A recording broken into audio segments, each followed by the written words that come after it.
सुप्रभात प्यारे बच्चों। मैं केंद्रीय विद्यालय मसरक से यज्ञदत्त त्रिपाठी कक्षा 9वीं के सभी बच्चों का हिंदी के कालांश में स्वागत करता हूं। बेटा, आज आपकी ऑनलाइन क्लास हुई थी। बहुत सारे बच्चे उस क्लास में जुड़ नहीं पाए हैं। सभी बच्चे ऑनलाइन क्लास में जुड़ने का प्रयास करें, और जो बच्चे नहीं जुड़ पाए हैं उनके लिए वीडियो बना के मैं भेज रहा हूं। इसको देखेंगे और समझेंगे। आज हमने वाक्य का तीसरा पद पढ़ा था, तीसरा और चौथा। तीसरा पद है, आई सीधी राह से गई न सीधी राह, सुषुम सेतु पर खड़ी थी बीत गया दिना, जेब टटोली कौड़ी न पाई, मांझी को दूं क्या उतराई। ये लाल दत्त जी का तीसरा वाक्य है। इसमें कवित्री ने अंत समय में अपने मन के पश्चाताप को, मन के दुख को व्यक्त किया है इन पदों में। कवित्री कहती है इन पंक्तियों में अपने मन के पश्चाताप को उजागर करते हुए कवित्री ने इन पंक्तियों में अपने मन के पछतावे को व्यक्त किया है। अपने द्वारा परमात्मा से मिलने के लिए कवित्री ने सामान्य भक्ति मार्ग को न अपनाकर हठ योग वैराग का सहारा लिया था। उसने भक्ति रूपी सीढ़ी पर न चढ़कर कुंडलिनी योग को जागृत कर परमात्मा और अपने बीच सीधे तौर पर एक सेतु या पुल बनाना चाहती थी। भक्ति की सीढ़ी न चढ़ के वो डायरेक्ट ईश्वर से मिलना चाहती थी हठ योग के माध्यम से। परंतु वह अपने इस प्रयास में लगातार असफल होती रही और साथ में उसकी आयु भी बढ़ती गई। जब उसे अपनी गलती का एहसास हुआ तब तक बहुत देर हो चुकी थी और उसकी जीवन की संध्या नज़दीक आ गई थी, अर्थात उसकी मृत्यु करीब थी। जब उसने अपनी ज़िंदगी का लेखा जोखा किया, अपना आत्मविश्लेषण किया, उसने देखा कि उसने क्या क्या किया है अभी तक, तो उसने देखा कि वह तो बहुत दरिद्र है, बहुत ही गरीब है, और उसने अपने जीवन में कुछ भी सफलता नहीं पाई या कोई भी पुण्य कर्म अर्जित नहीं किया। कोई भी उसने पुण्य या परोपकार के कार्य नहीं किए। सारा समय उसने योग वैराग हठ योग में ही नष्ट कर दिया।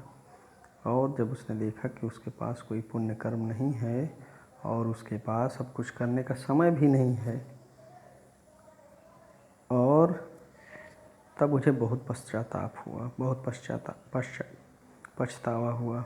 अब तो उसे परमात्मा से मिलने हेतु भक्ति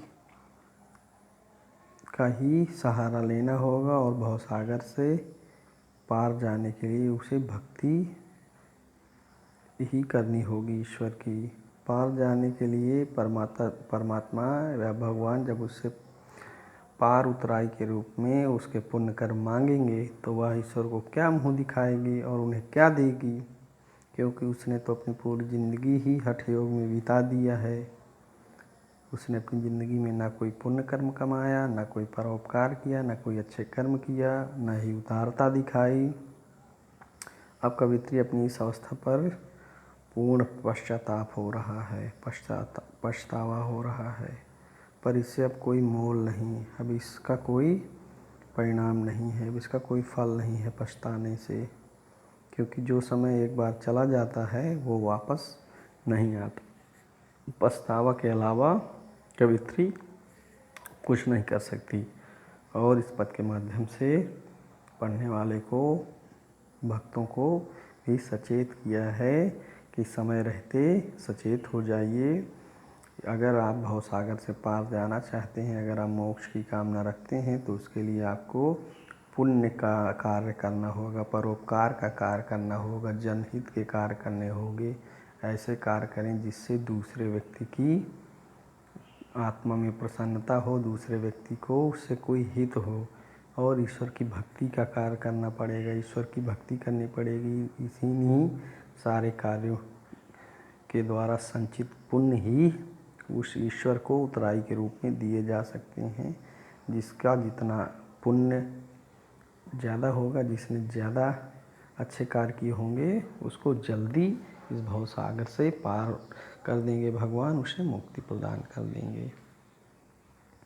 तो चौथा है थल थल में बसता है शिव ही, भेद न कर क्या हिंदू क्या मुसलमान, ज्ञानी है तो स्वयं को जान, यही है साहिब से पहचान। इन पंक्तियों में कवित्री ने बताया है कि ईश्वर कण कण में व्याप्त है, वह कल्याणकारी ईश्वर, वह शिव कण कण में व्याप्त है, वह सबके हृदय के अंदर मौजूद है। इसलिए हमें किसी व्यक्ति से हिंदू मुसलमान जानकर भेदभाव नहीं करना चाहिए। अगर कोई ज्ञानी है तो उसे स्वयं के अंदर झांक कर अपने आप को जानना चाहिए, और यही ईश्वर से मिलने का एकमात्र साधन है कि प्राणी को, जीव को अपना ज्ञान हो जाए। उसे जब अपना ज्ञान हो जाएगा तो वो जान जाएगा कि वह भी उसी ईश्वर का अंश है, जिस ईश्वर को वो बाहर ढूंढता है, जिस ईश्वर की सारी रचना है जो कण कण में व्याप्त है वो उसके अंदर भी है, और वो सभी प्राणियों के अंदर है। और जो ईश्वर सभी प्राणियों के अंदर है, जिसे वो सच्ची मन से, सच्ची लगन से ढूंढ रहा है, तो वो जान जाएगा कि ईश्वर को किस प्रकार प्राप्त किया जा सकता है। वो सभी प्राणियों से प्रेम करेगा, सभी से अच्छा व्यवहार करेगा, सभी से अच्छा बर्ताव करेगा, और इस प्रकार उसे ईश्वर की प्राप्ति हो जाएगी।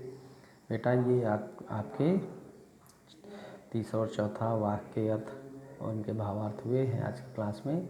आप लोग भी इसे देखेंगे, समझेंगे, और कोई समस्या होगी तो मुझसे संपर्क करेंगे।